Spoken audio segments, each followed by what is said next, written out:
Hello, I'm back for chapter 15 of School Story. I'm at work on my break, so you may hear a few interruptions. I will try to pause during that time.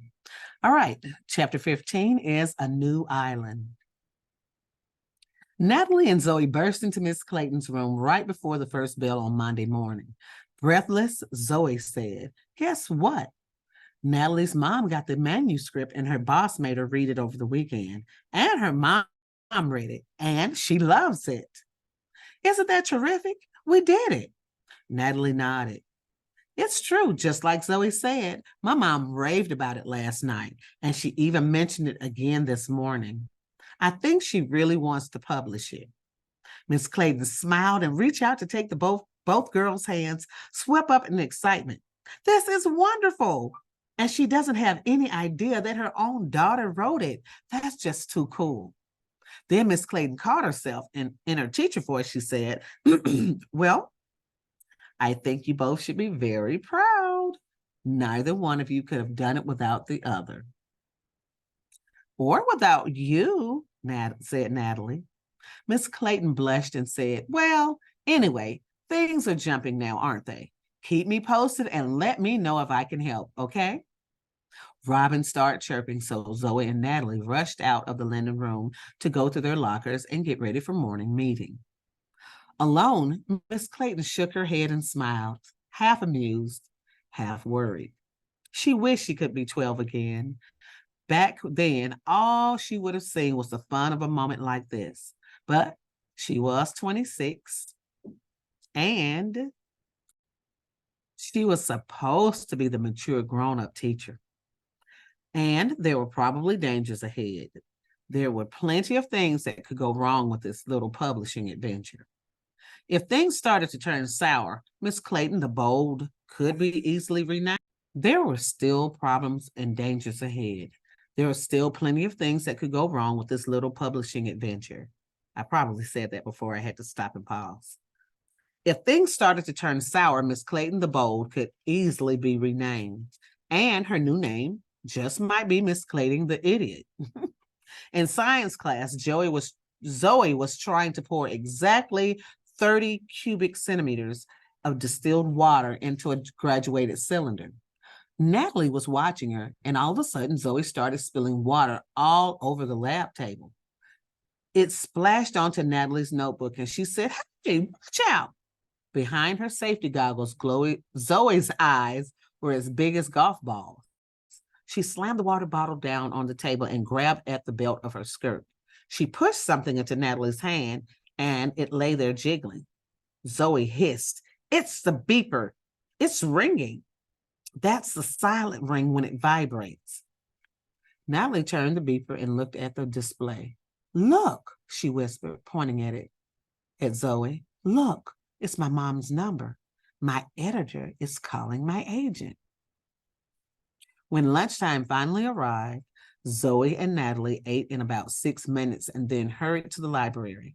Mr. Levy was at lunch, and 2 8th graders, a boy and a girl, were in charge. They were flirting with each other at the front desk, and they didn't even look up as 2 6th grade girls hurried to the back of the room and went into the foreign language booth and shut the door. Natalie sat down at one of her stations and put on a set of headphones. She opened her Spanish book, but she didn't start the tape.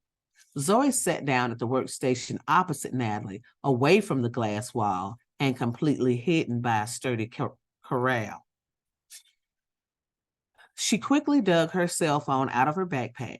She had already entered the voicemail number at Offices Unlimited into her speed dialer. So in 10 seconds, she was listening to the message.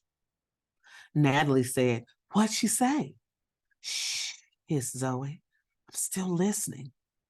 The 15 seconds that followed seemed to years like Natalie. Then Zoe passed her the phone over the top of the corral. "Here, push the start button quick and the message will replay." Natalie glanced over her shoulder to be sure the 8th graders weren't looking, then pushed the start button and slipped the slim cell phone under the headphones cup covering her right ear. It was her mom's voice.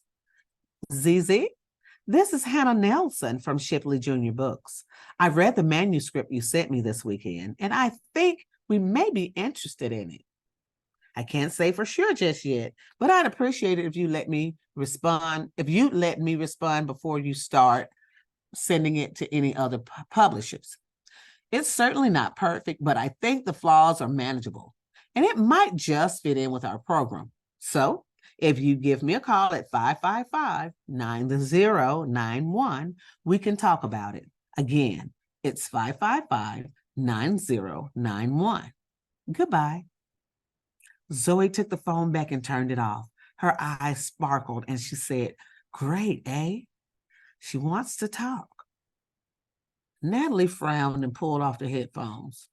But it sounds like she doesn't like it as much anymore. Do you think she's changing her mind about it? Zoe made a face. Of course not, silly. It's just business. She's not going to tell me that she loves it because then I'd make her pay more money for it. She's just playing it cool. And she's afraid I'm going to show it to other publishers because then she'd have some competition for it. Natalie said, "But we don't want some other publisher." Zoe smiled. "I know that, and you know that. But she doesn't know that, and that's good. That way, we'll get a better deal." Natalie narrowed her eyes and said, "Zoe, I don't want you messing this up, trying to make some big deal. Let's just get the book published." Zoe waved her hand and said, "Relax. I've got it under control. Put your headphones back on and listen to your agent go to work." Natalie pulled on the headphones and Zoe sat down, turned on her phone, and dialed Hannah Nelson's number. She answered right away, and Natalie thought, poor woman, she's working through her lunchtime again.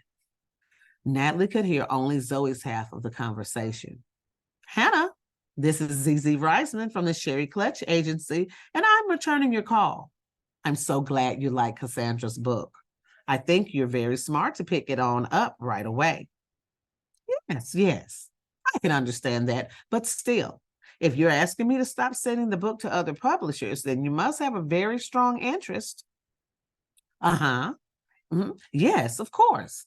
I understand. So, Hannah, what's the next step here? Yes, that sounds good. Sure, but Wednesday would be better. I don't want to let this cool off. Fine. Yes, I understand. This is good. And I'll talk to you on Wednesday. And thank you. Goodbye now.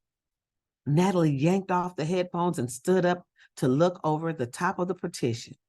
"Well," she said, "does she want to publish it?" Zoe nodded. "I can tell she does, but she says she has to talk to the rest of the editorial committee. She's trying to sound like she's not excited about it, but when I asked her to call me Wednesday instead of Thursday, she said yes right away. I think she really wants this book." 5 minutes after her first conversation with ZZ Reisman, Hannah Nelson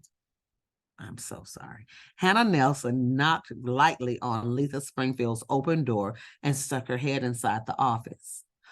Letha was on the phone, but she motioned for Hannah to come in and sit down. Letha's office was 4 times the size of Hannah's, complete with couch and a little round conference table next to the windows that looked down into a plaza with trees and a fountain. Hannah sat at the table and tried to look like she wasn't listening. When Letha hung up the phone, she said, "So did you talk to the agent?" Hannah said, "Yes, and she said she'd like to hear back from us on Wednesday. So could you look this over and see if you agree with me? I really think it's a good one. And if we can come to terms quickly, this book can make it in time for the summer catalog." Letha's eyebrows went up and she pursed her lips. "So you really think this book is worth the rush?" Hannah paused. Talking with Letha was dangerous. She enjoyed making her people take a strong position on everything. That way, if there were problems later on, it was never her fault. But Hannah felt sure about this book, so she said, "Definitely. And I'll put in extra hours to get it done right." Letha stood up, and so did Hannah. Letha said, "Fine, I'll read it tonight, and we'll talk about it tomorrow." and I'm glad I had you read it over the weekend. Hannah handed her the envelope with the manuscript. Thanks, Letha. On the bus Monday afternoon, Natalie didn't want to talk about the book.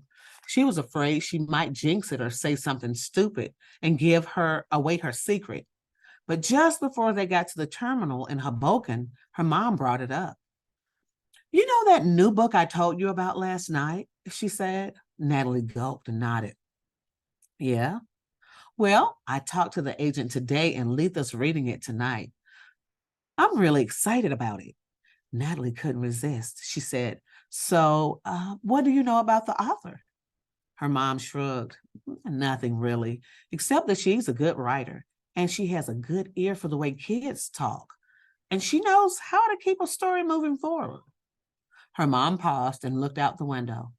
Then she said, I think finding a new writer is even more fun than working with someone who's already great. It's like it's like finding a new island out in the middle of the ocean. And once you find it, from then on, the island goes on every new map. Then every time you look at a map, you see the island and you say to yourself, that's the one I found. That's neat, Mom. It was quiet for a minute or so, and then Natalie said, You really like being an editor, don't you? Yes, I do, Hannah. I'm sorry, it says, Yes, I do. Stop.